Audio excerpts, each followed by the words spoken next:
Muy bien. Adicción, ¿verdad? El miedo a la libertad.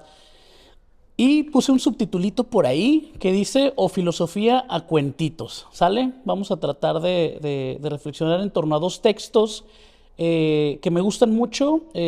Uno de ellos, pues obviamente uno de los grandes psicólogos, sociólogos, psicoanalista, es Erich Fromm, un señor que les recomiendo muchísimo. Sus libros no son complicados de leer, realmente tiene una pluma muy amena y siempre comenta cosas muy, muy interesantes en torno a los temas como el miedo, el tener y el ser, el amor, aunque no es un libro que habla de amor así como San Valentín, que lo vamos a vivir, sino cuáles son los mecanismos, ¿no?, del amor. Hay un concepto bien bonito en ese libro del arte de amar, que es separatidad. Dice que el ser humano padece de miedo, de angustia, de ansiedad, a partir de que se descubre separado o excluido, ¿no?, de alguna tribu, de algún clan, de algún grupo social, de la familia, de los amigos, desde la caverna hasta hace ratito, como dicen por ahí, ¿verdad? Se los recomiendo mucho, un libro muy bonito que habla también de los niveles del amor, muy padre. Y el otro es un psicólogo, filósofo cognitivo-conductual español, Borja Vilaseca, el del libro rojito que estamos viendo por ahí, y que tengo el librito por aquí. Vamos a usar dos cuentitos que traen algunos de sus capítulos, que hace una pregunta que está muy interesante, y compartiéndolo aquí con los chicos, con nuestros usuarios en casa, le daban la vuelta, ¿no? Yo les preguntaba desde Borja Vilaseca, ¿qué harías si no tuvieras miedo, no? Y uno de los chicos me decía, ¿qué no haría, profe, no? Si no tuviera miedo. Y me gustó la respuesta, pero me lo llevé a casa y también me cuestionó muchísimo, ¿no? ¿Qué no haría? Pero no sé si felicitarlo o darle una palmadita ahí, con jalón de orejas y todo, ¿no? Porque entonces dice, bueno, ¿qué no haría? Pues ¿por qué no lo hemos hecho, no? Obviamente el miedo es uno de los grandes mecanismos de defensa del ser humano, lo vamos a ver ahorita a lo largo del tema, que tanto nos mantiene en alerta y nos evita ponernos en situaciones de riesgo, como también es uno de los grandes detonantes del autosabotaje y esos famosos autos, ¿no? La autodestrucción, el autosabotaje, porque nos frena, nos quita el movimiento, la inercia cotidiana, existencial, pero también no, nos quita la motivación, las ganas, la esperanza, etcétera, ¿no? Vamos entonces por ahí a ver estos dos textos de una manera muy, muy sencilla, pero el tema es este entonces, ¿no? El miedo a la libertad. Voy a abordar ese tema desde una perspectiva más o menos filosófica. Recordemos que cuando me toque a mí compartir tema, siempre miraremos, es que es íntima, dice, ya mira una falta de ortografía, y me disculpan, ya no lo revisé, pero dice síntoma. Siempre que hagamos un abordaje desde la filosofía, el tema de la adicción, lo vamos a ver como adixit, ¿no? Filosofía de lo no dicho. Para nosotros las adicciones desde una perspectiva filosófica tiene que ver con aquellas circunstancias que están normalmente en mi pasado, primera infancia o adolescencia o incluso etapa adulta, que no hemos solucionado, temitas que por ahí están escondidos, ¿verdad? De manera inconsciente, o a veces de manera muy, muy consciente, pero que tenemos escondidos y que nos limitan y condicionan, ¿verdad? En este caso, desde una perspectiva filosófica, la adicción no es el problema, ¿verdad? Sino es un síntoma que nos arroja muchas banderitas rojas, muchos foquitos por ahí de cuidado, cuidado, cuidado, y desde ahí lo vamos a ver. Se trata siempre de escarbar. La filosofía nos va a ayudar a cuestionarnos cada vez más y sobre todo cada vez de una manera más profunda, para tratar de descubrir cuál es el meollo del asunto, cuál es el punto final o la cuestión primera que hay que abordar, ¿verdad? La punta del iceberg. Muy bien, nada más quería aclararlo. Bien, muchas veces algunas de las cosas, dice por aquí, que más nos duelen están asociadas al miedo, ¿verdad? El miedo definitivamente es algo que está presente sí o sí, ¿verdad? Desde miedos muy, muy sencillos, bueno, no sencillos, de miedos muy, muy cotidianos, incluso podríamos llamar superficiales, hasta miedos completamente profundos, ¿no? Que ahorita vamos a ver más adelante. En algún momento de nuestras vidas, tal o cual acontecimiento nos generó una fobia, algún miedo, y aquí quisiera que abrieran sus micros, vamos a hacerlo como un poquito a modo de taller este tema. ¿A qué le tienes miedo, verdad? Comienzo conmigo. Yo le tengo miedo completamente a las arañas, sin problema. No es una fobia así que me paralice, pero si ahorita entra una tarántula por aquí, yo salgo corriendo y van a tener que ir a agarrarme ya por la Ruiz y Primera o a ver dónde, porque sí me da mucho miedo. También le tengo miedo, por ejemplo, a las alturas. No es un miedo tampoco que me paralice, que me frene, pero si tengo que subir una escalera y pues con los kilitos que traigo de más, pues sí me saca poquito de onda. me quita mi centro de paz. Las serpientes también es un temita por ahí que me da mucho miedo. Y aquí quisiera que abriéramos así su micro de manera más o menos ordenada, participativa. Ojalá que podamos participar todos. ¿Cuál es tu miedo así que más venga a tu mente ahorita? ¿Sale? No la pienses mucho. ¿Cuál es el? Yo le tengo miedo a los cocodrilos, le tengo miedo a los marcianos. Ok, a la oscuridad, bien. ¿Alguien más por ahí? A la soledad, ok. Aquí, Adriana, ¿verdad? Ruano. Qué bonito apellido. Adriana, aquí ya te saliste del nivel uno en el que estábamos. Te fuiste a un miedo tremendamente profundo, ¿verdad? Te lo agradezco. Al ratito vamos a hablar de eso, pero ok, ya salió uno muy, muy profundo. El miedo a la soledad. Qué tremendo, ¿eh? La soledad es como el bisturí, al igual que el miedo es como el bisturí. Y yo creo que todo es como el bisturí, ¿no? Tiene siempre sus dos caras o sus intencionalidades. Pues en manos de un médico, un bisturí puede ser una gran herramienta quirúrgica, puede salvar una vida, pero en manos de un sociópata, ¿verdad? Puede convertirse en un arma que quite la vida. Entonces, también el miedo, ¿no? O nos frena, o por otro lado, como vamos a ver más adelante, nos impulsa y nos mueve. La soledad igual, ¿verdad? Tiene esa doble, o esa dicotomía, ¿no? Esa doble visión. La soledad puede ser tremendamente rica. Yo en esta última etapa de mi vida, en este último año y medio, he descubierto muchísima fertilidad en la soledad, ¿no? Incluso le llamo soledad sonora, ¿no? Una soledad que hace eco en mí mismo, que me permite recrearme, redescubrirme, reencontrarme, autoconocerme. Pero en otros momentos yo vivo la soledad también con muchísimo miedo, ¿no? El miedo que tiene de fondo a lo mejor alguna herida de abandono, etcétera, ¿no? Un gran tema ese de la soledad y el miedo a la soledad. Muchas gracias, Adriana. ¿Alguien más? ¿Qué miedos tenemos por ahí? Abajo del colchón. Encerrados, bien. También un miedo relativamente común, ¿verdad? Bien. Un poquito con el tema de la claustrofobia también, ¿no? Yo también cuando empecé a nadar, que fui a clases, me costaba mucho, sí. Muy bien. Ok, ese también está en otro nivel, ya no en el miedo a las arañas, a los payasos, a la oscuridad, sino también el miedo a la decepción, ¿no? Miedo a decepcionar, miedo a... Muy bien, un miedo de otro nivel. Muy bien, otro tema también que tiene que ver con un miedo ya de otro nivel, ¿verdad? El miedo a la muerte, pero a la muerte del otro, ¿no? Eso es muy interesante porque de repente está el miedo a la muerte, el miedo a morir, el miedo a dejar de ser, pero en este caso de la otredad, ¿no? El tema de la muerte del otro, ¿no? Que tiene que ver con un miedo al sufrimiento personal también, ¿no? Al dolor que podemos experimentar. Muy bien, sobre todo un tema creo que ok, bien. También un miedo relativamente común, el miedo a volar en aviones. Quienes somos muy vagos, nos da miedo hacer la maleta, pero de regreso. Eso es lo que nos da miedo. Pero sí, el tema de volar en avión también es un tema muy recurrente, ¿no? Muchos miedos que están por ahí presentes. Eh, ahí estoy. Y vámonos, estuvo bien interesante. Este tema lo compartí la semana antepasada y la semana pasada con nuestros chicos y chicas de SOE. Y uno de los chicos en misión me decía, a ver, pero párale a tu tema, me dijo. ¿Cuál es la raíz etimológica de la palabra miedo? Ah, caray, le dije, espérame, ya saqué el teléfono y la busqué porque realmente no la llevaba como tal, pero me encantó que ya se preguntan por cosas desde el origen y esas cosas. Vemos por aquí que la palabra latina es metus, que significa lo que podría ocurrir, o un miedo, temor, pavor, alarma, sobresalto, aprensión. Ligado también en francés, es muy interesante, no sé cómo se pronuncia en sí, pero yo creo que ser como move, ¿no? Insitu move, dijo Galileo, que significa movimiento, que significa moverse. Entonces, si miedo significa moverse, surge una gran paradoja, la paradoja de que el miedo o nos mueve o pasa lo contrario, nos paraliza y no nos permite movernos, ¿no? Me pareció muy interesante la etimología de las lenguas romance, del francés, porque para ellos es eso, o exceso de movimiento o ausencia total de movimiento.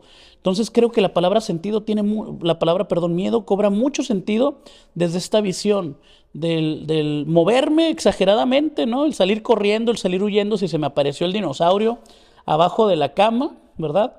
O por otro lado, quedarme completamente quieto, impávido ante una situación que me genere este tipo de miedo o de pavor. La vivencia temerosa, dice por aquí, Déjenme quitar. No es tan negativa como puede parecer a primera vista, ¿no? De repente la palabra miedo, sobre todo, vamos a decirlo, se dice y no pasa nada. En un país como México, en donde la imagen todavía del charro mexicano, el macho bragado, ¿no? Valiente, está tan presente todavía y tan arraigada, esperemos cada vez menos. El ser cobarde como que no es tan bien visto, ¿no? El ser temeroso, el ser miedoso, pues entre los chicos ahí en el recreo, ya los más adultos, ¿no? En la fiesta, no es tan redituable, ¿no? Siempre queremos ocultar que tenemos algún miedo, que tenemos alguna fobia. Pero a primera vista podría ser eso. Sin embargo, ya dentro de una visión más integral, se considera que las experiencias de miedo son en realidad un mecanismo evolutivo que nos permite afrontar situaciones de riesgo o de peligro, ¿verdad? Si nuestro cerebro no identificara el peligro, estaríamos en una situación completamente de vulnerabilidad, de riesgo, y nuestra supervivencia se encontraría en peligro. Pensemos desde la caverna, ¿eh? No estoy hablando ahorita de los miedos que nos dan la inseguridad que estamos viviendo, por ejemplo, en el país. Bueno, en Ensenada se tiene que decir, se menciona y no pasa nada, como dice por ahí el meme. Hace 2 días mataron a una persona en la colonia 89, la semana pasada mataron a una persona en Macroplaza, en otro restaurante del Sausal también, que no les vamos a hacer promoción, se podrían promocionar aquí sin problema, pero no lo han hecho. Y estamos viendo cómo en Ensenada hay una ola de violencia que esporádicamente se ve, pero este mes ha sido muy violento para nuestra ciudad.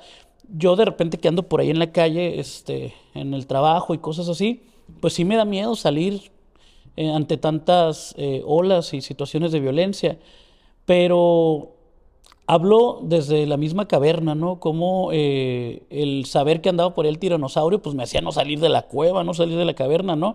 Y no es que fuera miedoso, sino que era precavido, era un mecanismo de defensa, de supervivencia que me tenía ahí alerta, ¿no? Ante cualquier situación de riesgo. Y así a lo largo de toda la historia, ¿no? Hemos ido desarrollando como un proceso evolutivo este mecanismo de defensa que es el miedo. Sin embargo, se puede ir al otro extremo, ¿no? Dejar de ser un mecanismo de defensa para ser un mecanismo también de autosabotaje, de autodestrucción y de no permitir el florecimiento de nuestro propio ser, ¿no? Mantenernos siempre inertes, indecisos, temerosos y no permitir que nuestra vida siga avanzando, siga floreciendo conforme a nuestro propio proyecto de vida y de felicidad, ¿no? El miedo sí se puede convertir en una gran barrera para llegar a ser lo que queremos ser, ¿no? Esa es una de las frases que más me gusta de Erich Fromm. El miedo nos frena en el florecimiento de nuestro propio ser. No nos permite ser nosotros, sino que nos mantiene siempre ocultos, ¿verdad? Debajo de la tierra, debajo del mar, de nuestras incertidumbres, de nuestros miedos, de nuestros fracasos. Vamos a ver la siguiente diapositiva que tenemos por aquí. Bien, en la mitología griega lo quise poner nada más rapidito para verme sangrón, pero ya ven que todo lo que somos está en los griegos, ¿no? Ares y Afrodita, dos dioses griegos, tuvieron un hijo que llamaron Fobos. De ahí viene la palabra fobia, ¿verdad? Ares era el dios de la guerra, simboliza y es la guerra en sí mismo y todo lo que representa. Ojo con eso, se me hizo tremendamente simbólico, tremendamente significativo que el padre, el papá del dios del miedo, Fobos, fobia, fuera el dios de la muerte, del dolor, la destrucción, ¿verdad? De la guerra gratuita, es la agresividad, lo impetuoso, obcecado, dice por aquí, y tremendamente vengativo, ¿no? Afrodita, por otro lado, es la diosa del amor, la belleza y la sensualidad, aunque también tenía por ahí sus filias y sus fobias. Y Fobos, pues era en la mitología la personificación del temor y del horror que aparecía ante cada batalla, ¿verdad? Cuando los soldados iban a pelear contra otros reinos, contra otros estados, refiriéndose al miedo y al pánico de los combatientes para luchar. Los luchadores aterrados huían de la batalla, fingían su muerte para luego escapar, ¿no? Todos los soldados o los soldados de ciertas élites griegas llevaban en su escudo la figura de Fobos que vemos por ahí, porque los ponía siempre en esa disposición o en esa, de manera consciente o inconsciente, ante esa realidad del miedo, ante la posibilidad de perder la vida, o ante la posibilidad del dolor, o ante la posibilidad de ser heridos, o, como mencionaron ahorita también, miedos de otro nivel, el temor de fracasar o el temor de ser vencidos. Y todavía lo podemos llevar más allá, que tiene que ver con nuestro tema, el miedo a perder la libertad. Hoy a lo mejor nosotros no alcanzamos a dimensionar, y qué bueno, porque no es nuestra época ni nuestra cultura, entre comillas, guiño, guiño, nosotros somos libres. Vivimos en un país libre y soberano, decimos, ¿no? Con un marco legal, constitutivo, derechos humanos, y la libertad es uno de ellos. Pero en la época de los griegos no. Simplemente el hecho de que otro estado atentara contra ti, contra tu reino, ya te ponía en una situación de vulnerabilidad para perder la libertad. Lo primero que hacían los soldados era apoderarse de los vencidos para convertirlos en esclavos, ¿no? Entonces, Fobos, o el dios del miedo, de la fobia, representaba precisamente eso, ese estado alerta, inminente, de miedo a perder todo lo que implica la seguridad en la vida, ¿no? Muy interesante, ¿no? La guerra, el miedo, la fobia, la libertad, ya desde los mismos griegos, y cómo simbolizaron esto.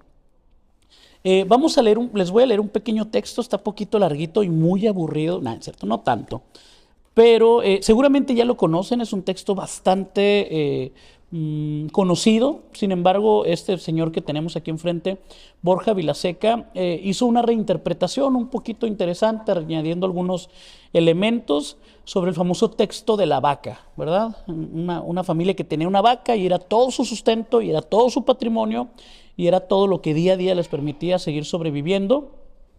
Lo voy a leer, me voy a permitir hacer la lectura, y ahorita hacemos comentarios entre todos a ver qué nos pareció. ¿Les parece? Si no. Si no. A ver quién me dice si no. ¿Sí me escuchan, verdad? Perfecto. Gracias, Sofía. Un joven vivía atormentado por no entender por qué la mayoría de personas se conformaban con padecer una vida de escasez y mediocridad. Al ver que aquella inquietud no se disipaba, su anciano y sabio maestro finalmente decidió ayudarle. Le pidió que le acompañara a visitar una familia de amigos suyos que vivía en el campo. Tengo que entregarles una caja muy importante. Además, te sentará muy bien salir de la ciudad y respirar aire fresco, le dijo el maestro. Tras varios días de viaje, el joven comprobó con asombro que habían llegado a uno de los lugares más pobres de aquella provincia. De hecho, la familia de amigos de su maestro vivía en una casucha que parecía a punto de derrumbarse. En el terreno de alrededor se acumulaban todo tipo de escombros, de los cuales emanaba un olor fétido, y el techo tenía agujeros por donde se filtraba el agua, generando numerosas goteras. Lo que más impactó al joven discípulo fue que en aquella inhóspita barraca de apenas 10 metros cuadrados vivían 8 personas, el padre, la madre, 4 hijos y 2 abuelos. Todos ellos vestían con ropa vieja y transmitían un halo de resignación y tristeza. Realmente malvivían en un estado de profunda miseria. Lo único que esta familia poseía era una vaca famélica desnutrida, la cual les proveía semanalmente de leche con muy poco valor nutricional. Este animal era lo único que les separaba de la quiebra total. El anciano y el joven acamparon junto a la casucha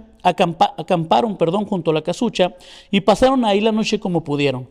A la mañana siguiente se levantaron muy temprano y sin despertar a ningún miembro de aquella familia, el sabio dejó la caja bajo unos matorrales plagados de desperdicios antes de emprender el viaje de vuelta. Y justo cuando estaban pasando por delante de la vaca, el maestro sacó una daga y degolló al animal ante la incrédula mirada de su discípulo. ¿Pero qué has hecho? ¿Por qué le has arrebatado a esta familia lo único que les mantenía con vida?, le preguntó escandalizado. Haciendo caso omiso a los interrogantes del joven, el anciano maestro se dispuso a continuar la marcha. El asesinato de la vaca conmovió tanto al joven que estuvo varias semanas sin pegar ojo por las noches. La preocupación y la angustia le carcomían, impidiéndole conciliar el sueño. Por mucho que fueran pasando los meses, no podían dejar de pensar en que su maestro había condenado a aquella familia a morir de hambre. Y a pesar de seguir insistiéndole a su maestro acerca de por qué lo había hecho, éste se negaba a responderle. Un año más tarde, y viendo que aquel joven era incapaz de olvidar lo sucedido, el anciano finalmente accedió a su petición de regresar al pueblo donde vivía aquella familia. Y nada más, al llegar, el discípulo se temió lo peor al constatar que la casucha había desaparecido. En su lugar ahora había una vivienda nueva, de 100 metros cuadrados, mucho más grande y confortable. El terreno de alrededor estaba muy bien cuidado. Había una zona llena de plantas y flores de diferentes colores, y otras en las que habían plantado diferentes vegetales, legumbres y hortalizas. El techo era de piedra y realmente hermoso. Era obvio que la muerte de la vaca había sido un golpe demasiado duro para aquella familia, quienes seguramente habían tenido que abandonar aquel lugar. ¿A dónde habrían ido a parar? ¿Qué habría sucedido con todos ellos?, pensaba atormentado el joven para sus adentros. Mientras el maestro llamó al timbre y enseguida alguien se acercó para abrirle la puerta, se trataba de un hombre elegante y con aspecto saludable. El joven no podía creérselo. El padre de la familia que un año atrás había conocido en condiciones de completa miseria era este. Una vez dentro de la casa, el joven observó fascinado cómo aquel lugar estaba en perfecto estado, muy limpio y ordenado. Los 10 miembros seguían vivos y estaban rebosantes de alegría y vitalidad. Y el joven, anonadado, les preguntó: ¿qué ha ocurrido durante este año para que haya cambiado tanto vuestra situación de vida? El hombre les explicó que justo coincidiendo con el día de la partida de ellos, algún maleante envidioso había degollado salvajemente a su vaca, y que su primera reacción ante la muerte de aquel anciano había sido el miedo, el pánico, la impotencia y la desesperación, principalmente porque la vaca había sido durante muchos años su única fuente de sustento.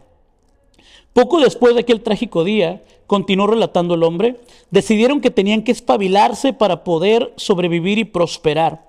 Fue entonces cuando decidieron limpiar el terreno que rodeaba la casucha, encontrando una caja llena de semillas debajo de unos matorrales llenos de desperdicios. Por lo visto, eran de diferentes vegetales, legumbres y hortalizas. También había semillas de distintas plantas y flores, así que decidieron trabajar y sembrar la tierra produciendo sus propios alimentos. Enseguida comprobaron que aquel terreno era muy fértil. También descubrieron que a él se les daba bastante bien la agricultura y que a su mujer le encantaba la jardinería. Pronto empezaron a vender el excedente de alimentos en el mercado del pueblo, así como los ramos de flores a la floristería local. Con el dinero que fueron amasando, compraron más semillas hasta que tuvieron el suficiente para montar su propio puesto de verduras y su propia floristería. De ese modo es como finalmente pudieron construir una nueva casa, comprar ropa nueva para todos y disfrutar de una vida con mucho más satisfacción. El maestro, quien había permanecido en silencio, prestando atención al fascinante relato del hombre, se acercó a su discípulo y en voz muy baja le preguntó: ¿tú crees que si esta familia aún tuviera su vaca, estaría hoy donde ahora se encuentra? ¿Realmente crees que se hubieran espabilado si aquel animal siguiera vivo? Y el joven reflexivo comentó: lo más probable es que no. Y el anciano, mirándole fijamente a los ojos, añadió: aquella vaca, además de ser la única posesión de esta familia, también era la condena que los mantenía atados a una existencia de miedo, miseria y mediocridad. Al verse despojados súbitamente de la falsa seguridad que les proveía su vaca, no les quedó más remedio que tomar la determinación de romper su miedo, salir de su zona de comodidad y reinventarse. Lo que al principio percibieron como un gran conflicto y los llenó de miedo y terror ante esa gran adversidad, resultó ser una gran oportunidad para prosperar y crear una vida mucho más plena. Muy bien.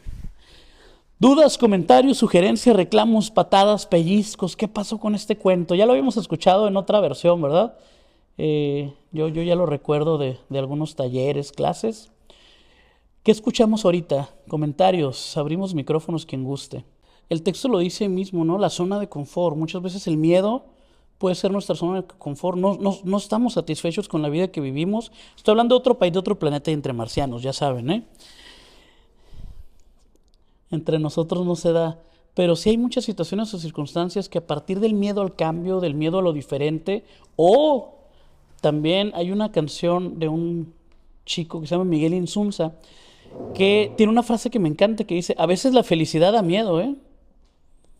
A veces el bienestar, a veces la felicidad, a veces la alegría, a veces la paz interior, qué fuerte, también da miedo, ¿no?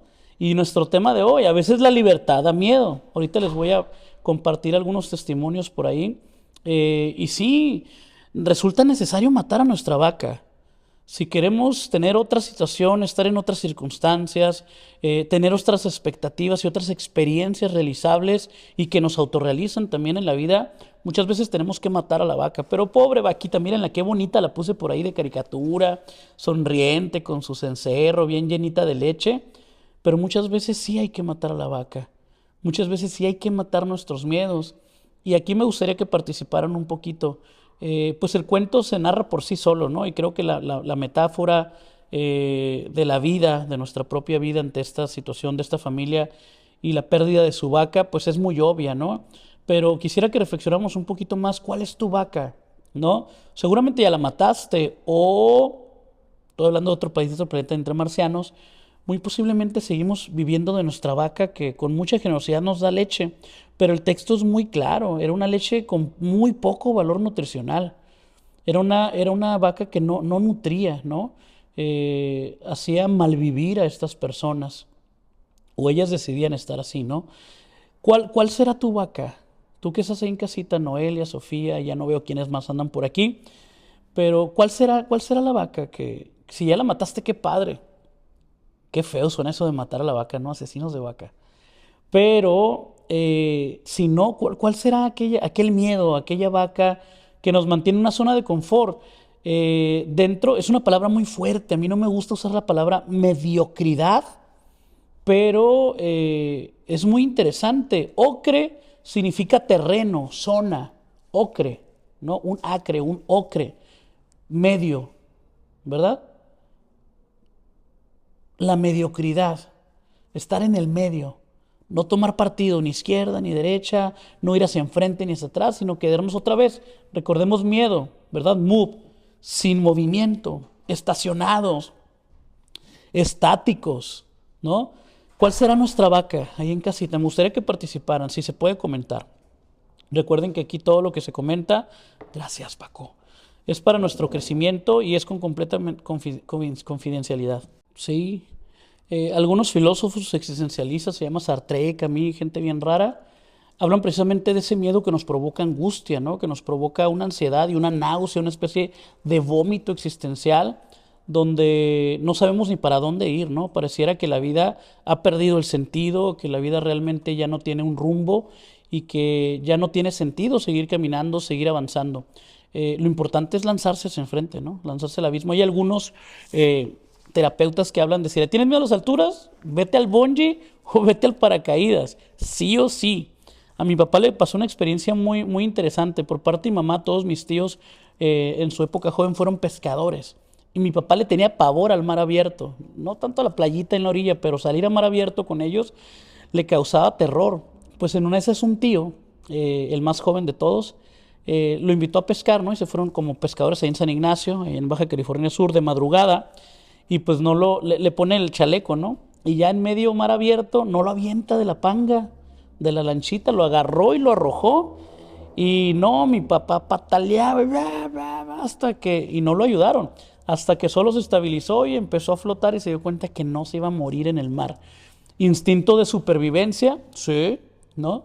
Entonces llega un momento también en el que nosotros, el miedo, la angustia, la ansiedad, la desesperación o incluso una depresión puede ser tan profunda que el miedo se convierte en una gran herramienta también, ¿sí? Me voy a permitir una expresión un poquito mística. Bendito miedo, bendita tragedia, que nos simbra, que nos mueve y que nos saca de nuestra zona de confort, ¿verdad? Y que nos obliga, ¿no?, a lanzarnos a nuevas posibilidades. Me encanta a mí el concepto de ser humano como sistema abierto de toda posibilidad, ¿verdad? Como seres humanos tenemos un montón de posibilidades enfrente, pero cientos de miles de posibilidades, ¿no? Aquel niño que quiere ser de grande, bombero, bombero, yo quiero ser bombero, dice la canción de Facundo Cabral, y la abuelita le decía que esto, el tío, que aquello, el señor de la tiendita, que no, yo quiero ser bombero. De todo ese sistema infinito de posibilidades, él elegía ser bombero, ¿no? Dice Sartre que estamos condenados a la libertad. Esa es una gran frase de la filosofía. Estamos condenados a la libertad. En cualquier minuto y segundo nosotros tenemos la capacidad de elegir. Podríamos poner incluso el ejemplo de Viktor Frankl en los campos de concentración, ¿verdad? Durante la Segunda Guerra Mundial, como no solamente en situación de privación de la libertad, sino en obligación a trabajos forzosos y condiciones completamente deshumanizantes. Él descubrió que había muchas personas que se sentían mucho más libres que los mismos guardias o centinelas del campo, ¿no?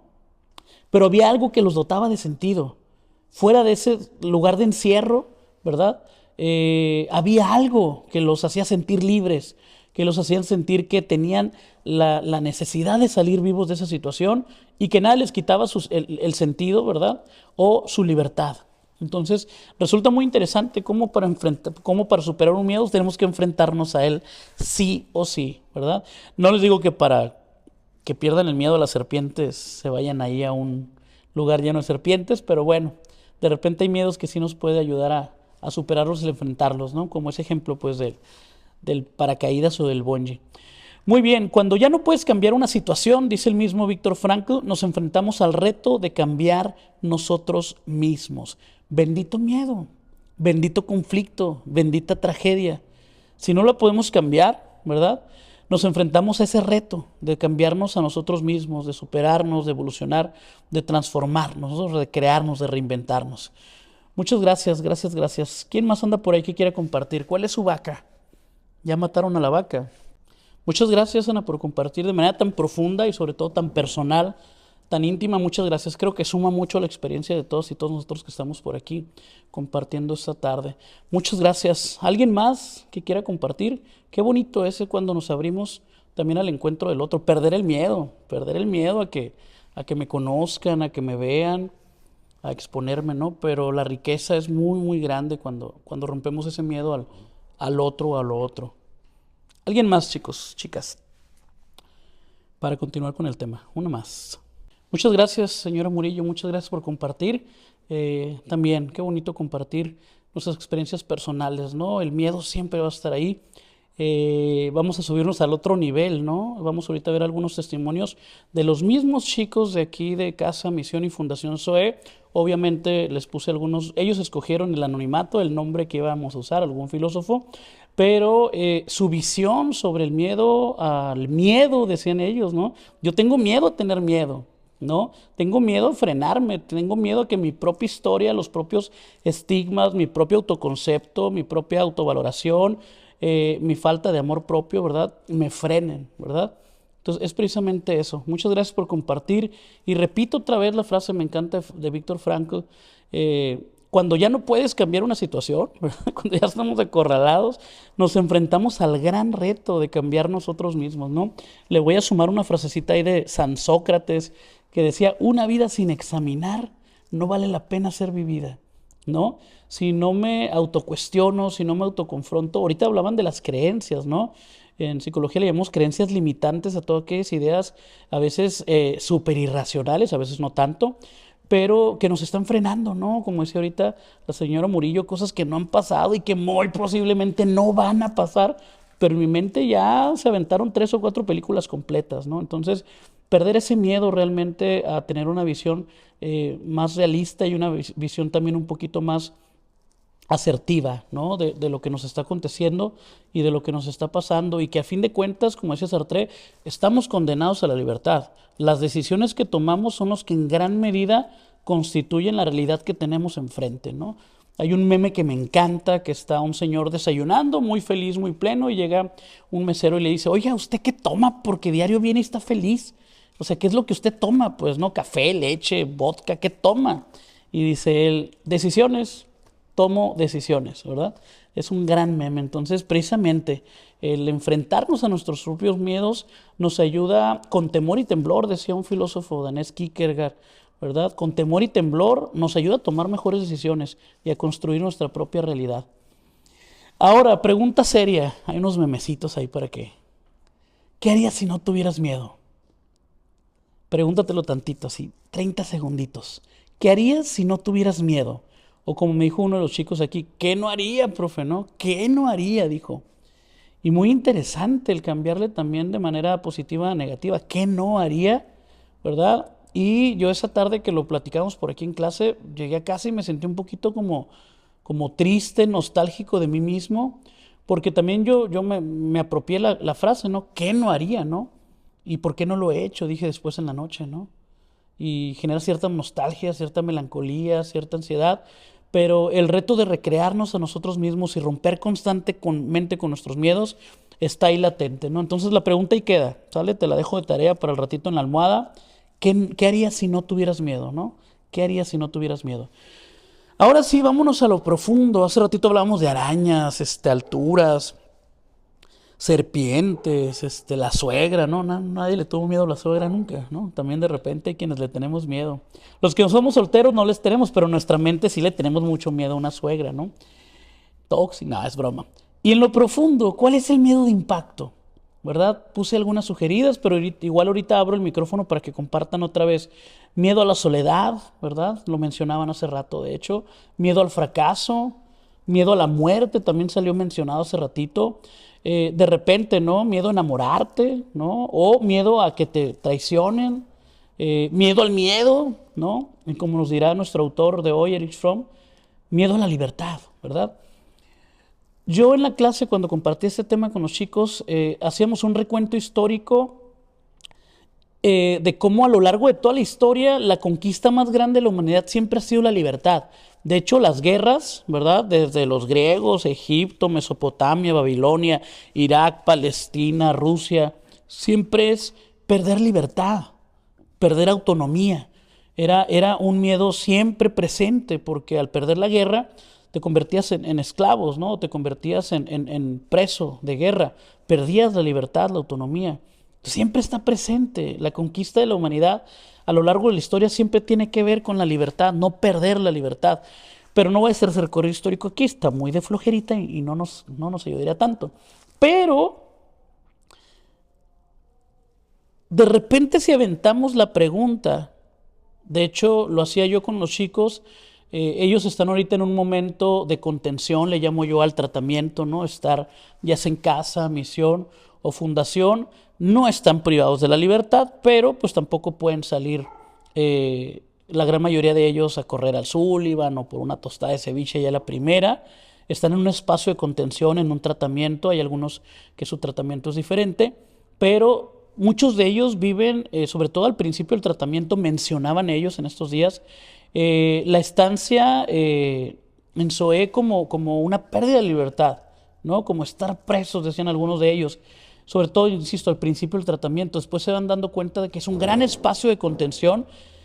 Y entonces yo decía, puede sonar muy absurdo, muy tonto, el miedo a la libertad. ¿Quién va a tener miedo de ser libre? ¿Quién va a tener miedo de poder salir a la calle, de poder ir a caminar, ver un atardecer, ir al restaurante, visitar a la novia? ¿Quién va a tener miedo a la libertad? Y yo ironizaba un poquito con ellos. Sin embargo, como siempre pasa aquí en Misión, Casa y Fundación SOE, los chicos se lo toman muy, muy en serio. Y los chicos se lo toman muy, muy profundo. Y yo miré como sus caras, yo tratando de hacerme el payasito y bromear de manera irónica. ¿Quién le va a tener miedo a la libertad, no? Y miraba cómo ellos fruncían su entreceja y se quedaban muy convencidos de la respuesta que iban a dar. Y entonces yo preguntaba de manera irónica, y sobre todo la primera vez que di el tema lo doy en las 3 casas, entonces lo di primero en Fundación, y miré cómo se quedaron pensativos y pregunté, ¿quién tiene miedo a la libertad? Y 3 o 4 levantaron la mano con una seriedad, con una profundidad, como estar viviendo la experiencia en su mente, revisando su propia historia, su presente, y levantaron la mano 3 o 4 chicos. Yo no me lo esperaba la primera vez. Y les di la palabra. Y mencionaron cosas realmente muy profundas, realmente muy, muy confrontantes también. Y al participar, me di cuenta que más allá de las apariencias que podamos tener, sobre todo también, por ejemplo, hay espacios o situaciones donde, sobre todo los hombres, ¿no? Pero creo que también es un tema de las mujeres, pero me toca como hombre vivirlo. Corremos, huimos a la mínima posibilidad de mostrarnos vulnerables ante el otro, sobre todo entre los amigos, los camaradas, como dicen los chicos, los compas, ¿no? No, hombre, que piensen que yo soy cobarde, que soy miedoso, ni de broma, aunque por dentro tal o cual situación sí me llena de terror. ante siendo honesto, claro que me muero de miedo. Hay tales o cuales situaciones que por supuesto que me llenan de miedo. Los chicos empezaron a externarlo de algún modo. Recopilé ahorita 3 testimonios de ellos. Tienen ahí su anonimato, les puse otro nombre, pero lo escribieron tal cual y así lo copié y pegué yo ahorita. Hay 3 testimonios que me gustaría que los leyéramos en voz alta. Los voy a poner aquí y van leyendo de ahí la pantalla. 3 personas que me ayuden a leerlo con voz fuerte, con voz tranquila. Y quiero que nos demos cuenta de cómo nuestros familiares que están pasando por una situación de adicción, cómo experimentan el miedo a la libertad, ¿sí? Porque como bien decía la invitación que mandaron por ahí en el grupo, el miedo a la libertad muchas veces nos impide reconocer que hemos perdido la libertad y la autonomía sobre nuestras propias decisiones. Que hay situaciones, ¿verdad? O en este caso la adicción, ¿verdad? Que ha tomado el rumbo de nuestra vida, que ha tomado el timón, que ha tomado el ritmo, ¿verdad? Y nos mantienen encadenados, no solamente a una situación de consumo, sino que toda nuestra existencia se ve esclavizada, ¿verdad? Por todo lo que las drogas generan en nosotros, ¿verdad? La ansiedad, la depresión, la angustia, el miedo, la soledad, la falta de amor propio, ¿verdad? Todo esto mencionaron los chicos. Recopilé 3, fueron muchos, cada quien escribió en pequeño parrafito su testimonio sobre lo que les representa el miedo a la libertad. Recopilé 3 que se me hicieron tremendamente simbólicos, tremendamente profundos, y tengo la gran convicción, desde una perspectiva filosófica, humana, que no es nada más una expresión de ellos, sino que todos nosotros que estamos aquí podemos compartir esa misma opinión, ¿sí? No es solamente el testimonio de una persona que está en situaciones de adicciones y consumo de drogas como tal. Ahorita la señora Murillo decía, yo era adicta a generarme miedo por tal o cual pensamiento. Qué expresión tan fuerte, pero qué real. Muchos de nosotros quizás no tenemos una experiencia de consumo de drogas, pero nuestra experiencia con la adicción es mucho más compleja y común de lo que pensamos, ¿no? Hoy muchas son las adicciones que tenemos, muchas de ellas en algún momento, lo hablé en algún tema que di aquí con ustedes, son socialmente correctas, ¿no? O son políticamente correctas. Pero entonces vamos a leer, si gustan, testimonio de usuarios en torno al miedo a la libertad. Vamos a ver qué dijo el pequeño Nietzsche. Muy bien, muchas gracias. Eso nos decía el pequeño Nietzsche, ¿no? La experiencia del miedo a la libertad en torno a que se entiéndase libre estar afuera, en su casa, en el trabajo, se ve mucho más expuesto en este momento, en esta etapa de su vida. Sabemos que el tratamiento, el programa y todo lo integral, la familia, con las herramientas con las que cuentan los chicos, sabemos que lo van a lograr si se toma en serio el tratamiento, el proceso, pero él lo ve hoy como expresar su libertad, como la vulnerabilidad más grande para volver a consumir, ¿no? Se me hizo muy fuerte el testimonio de pequeño Nietzsche. Vamos con el siguiente, alguien más que nos ayude. Muy bien, gracias. No vivir con miedo y menos miedo a la libertad, ¿no? Se me hizo muy interesante la opinión de San Sócrates, porque cuando lo mencionaba en clase, de hecho nos rompió un poquito el ritmo que llevamos y lo profundizamos más eso, porque es muy interesante. La libertad como algo que inviertes, ¿no? Hablaba de la adicción al trabajo, por ejemplo, un trabajo que no me gusta, estaba invirtiendo mal mi tiempo, pues me di cuenta que era una buena inversión, que lo que ganaba al invertir mi libertad en ese trabajo, pues me generaba un recurso para poder sacar adelante a mi familia, etcétera, etcétera, ¿no? Y dice, por otro lado, cuando anduve en cuestiones no tan positivas, en situación de calle, adicciones, etcétera, pues estaba mal invirtiendo mi libertad y hoy la perdí, ¿no? Era una persona que nos comentaba también en otro país, en otro planeta entre marcianos, que había estado en algún momento también privado de su libertad, ¿no? A consecuencia, pues, de algunos actos ilícitos, y decía, mal invertí mi libertad, la perdí, ¿no? Entonces, hoy estoy invirtiendo en mí mismo, en autoconocimiento, en amor propio para volver a recuperar mi libertad, ¿no? Entonces, la libertad como algo que invierte, se me hizo muy, muy interesante. Hipatía de Baja California, ¿quién nos ayuda? Muy bien, muchas gracias. Lina, muchas gracias. Este testimonio se me hizo muy interesante y seguro, aquí los chicos y chicas, cuando algo les hace como eco, se identifican con algo, dicen puente, puente, ¿no? Es una expresión. Yo creo que aquí más de uno de los que estamos aquí en pantalla puenteamos muchísimo, nos identificamos bastante. Se me hizo un testimonio muy interesante porque decía, el miedo a ser libre implica asumir mi propia responsabilidad sobre mis propias decisiones y mis propios actos. Diríamos, es lo más normal y saludable del mundo. Sin embargo, ¿verdad? Nos dicen por ahí, estoy hablando de otro país, de otro planeta y entre marcianos. Yo sé que ustedes no saben absolutamente nada de esto, pero quienes de algún modo pasamos por una situación de adicción, nos volvemos expertos en chantaje, manipulación, control y victimismo. Estoy hablando de otro país, de otro planeta entre marcianos, ¿sale? Yo sé que nadie ubica nada de esto. Y no hay nada más cómodo que echarle la culpa al otro. Y dentro de nuestros propios procesos personales, tanto en consumo como en nuestro proyecto de vida, es uno de los frenos, ¿verdad? Y de las barreras para el autoconocimiento, el autocrecimiento, la autovaloración, el amor propio más comunes que tenemos, ¿no? Aquí le llaman los chicos conmiserarse, es una palabra que yo no conocía, ¿no? Ay, pobrecito de mí, esto, pero no nos lleva absolutamente nada, ¿no? Más que al perder la autonomía y la libertad de nuestros propios actos y de nuestras propias decisiones, ¿no? Decía Hipatía, ahí vivo y expreso mi miedo a la libertad, ¿no? Cuando quiero culpar a los otros de las malas decisiones que he tomado en mi vida. Muy bien, pues les mandamos mucha gratitud a estos 3 chicos que compartieron con nosotros, el pequeño Nietzsche, San Sócrates y Hipatía. Muy bien, vamos a leer rapidito ya para terminar nuestro tema, otro pequeñito texto, voy a ser más breve. Del mismo texto de Borja Vilaseca, ¿qué harías si no tuvieras miedo? Es la historia de un niño en su etapa de escuela primaria, en su etapa de aprender a hacer tareas, de aprender a hacer trabajos, dibujitos, colorear, etcétera. Vamos a poner un poquito de atención y ahorita les regreso la palabra ya para ir cerrando nuestro tema. Ya estamos casi concluyendo.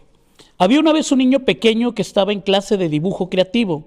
La profesora les informó que había llegado la hora de pintar y el chico se puso muy contento. Cogió su estuche de colores y empezó a trazar las primeras líneas de lo que iba a ser un cohete con alas de color azul y rosa. Su imaginación parecía no tener límites. Un momento, dijo la profesora. El chico dejó súbitamente los colores en su mesa. Todavía no he dicho que vamos a pintar. Hoy vamos a dibujar flores, añadió. Y el niño dijo, ¡genial! Porque a él le encantaba dibujar flores. Y enseguida empezó a dibujar una flor que no existía, una con forma de cohete y un color similar al del arco iris. Nuevamente la maestra volvió a interrumpirle diciendo, ¡un momento! Todavía no he dicho qué tipo de flor vamos a pintar. El chaval dejó los colores sobre su escritorio y observó cómo la profesora empezó a dibujar en la pizarra una flor roja con un tallo verde. Les enseñó exactamente cómo se tenía que hacer y todos los niños comenzaron a imitar su dibujo. Al niño le gustaba más su flor que la de la maestra, pero se limitó a obedecer sus indicaciones. Tomó otra hoja en blanco e hizo una flor como la de la profesora, roja con el tallo verde. Los años fueron pasando y el niño fue aprendiendo en cada clase a esperar, obedecer e imitar, haciendo las cosas siguiendo el método que su maestra les enseñaba. Estaba haciendo con sus alumnos lo mismo que sus profesores habían hecho algún día con ella. Finalmente el niño y su familia se mudaron a otra ciudad y el chaval fue a una escuela nueva. Y durante su primer día de clase les dijo la maestra, hoy vamos a hacer un dibujo. Mientras el resto de los chicos empleaba su creatividad para pintar cualquier cosa que se les ocurriera, el chico se quedó quieto, esperando que la profesora le dijera qué tenía que dibujar y cómo tenía que hacerlo. Pero ella no decía nada. Se limitaba a caminar por el aula, observando con curiosidad y admiración las creaciones de sus alumnos. De pronto se dio cuenta de que el nuevo alumno seguía sin tocar su estuche de colores y se acercó hasta él y le preguntó, ¿cómo es que no dibujas nada? Y el chaval sorprendido les contestó, estoy esperando que me diga qué vamos a dibujar hoy. A lo que la profesora le dijo, puedes dibujar lo que tú quieras, eres libre. El niño se quedó boquiabierto, no esperaba que tal libertad fuera posible en esa escuela. Sin embargo, permaneció quieto. ¿Qué ocurre? ¿Estás bien?, le preguntó la maestra. Sí, solamente que no se me ocurre nada que dibujar. La profesora, extrañada, trató de motivarlo diciéndole, a ver, ¿qué es lo que más te gusta? El chaval incómodo le dijo, no lo sé, en verdad que no lo sé. Y ella con mucha delicadeza se sentó junto a él e insistió, Tienes toda la libertad del mundo para dibujar lo que te apetezca, lo que sea. No te preocupes si está bien o mal. Lo importante es que te haga ilusión y te diviertas. ¿Qué me dices? ¿Qué te apetece dibujar? El chaval incrédulo le respondió, no lo sé, una flor. Y la maestra llena de entusiasmo le contestó, qué buena idea, me encantan las flores. A ver, ¿qué tipo de flor te apetece dibujar? Puedes dibujarla con la forma que tú quieras y de los colores y los colores que prefieras. Siéntete libre.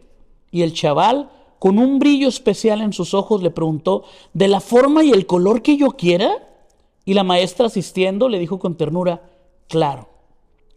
Si todos hicieran el mismo dibujo usando los mismos colores, ¿cómo podría yo saber quién lo ha dibujado? Seguidamente el niño cogió un par de colores y comenzó a pintar una flor roja con un tallo verde. Muy bien, comentarios. ¿Qué pasó a ese niño? ¿Qué le pasó a ese niño? ¿Podemos preparar el video? El primero, Alique. A ver, comentarios, comentarios, comentarios. Hoy andan muy serias, qué bárbaro, qué escándalo. ¿Qué pasó con este niño? ¿Le mataron su imaginación? ¿Su creatividad? ¿Era libre? Claro ejemplo de cómo desde la dimensión creativa o la libertad creativa, el miedo a la libertad se puede apoderar de nosotros, ¿no? En una situación muy, vamos a llamarle infantil, literal, pero mucho más profunda de lo que creemos. Muchas veces los mecanismos o condicionamientos, las manipulaciones, mecanismos de control, están mucho más presentes de lo que creemos, ¿no? Dice Sartre, el hombre está condenado a la libertad, pero muchas veces nuestra libertad está siendo coartada. ¿Alguien más algún comentario sobre este pequeño cuento, relato que acabamos de escuchar? Muy bien, muchas gracias. Nos la llevamos de tarea entonces. Recuerden que la filosofía siempre es tarea en torno a nosotros mismos. Decía Sócrates, una vida sin examinar no vale la pena ser vivida, así que tenemos chamba, escarbar sobre nuestros miedos y recuerden que la terapia siempre es la mejor forma de conocernos a nosotros mismos y de romper esos candaditos, a esas barreras psicológicas, emocionales que tenemos y que no nos permiten vivir en libertad. Agradecemos también al psicólogo Paco por estarnos auxiliando aquí cada lunes con los temas. Nos vemos la próxima, esperemos el mes que entra también andar por aquí compartiendo algún tema en torno a la relación de la filosofía y las adicciones y el tratamiento, el programa. Muchas gracias, que tengan muy bonita semana, nos vemos la próxima.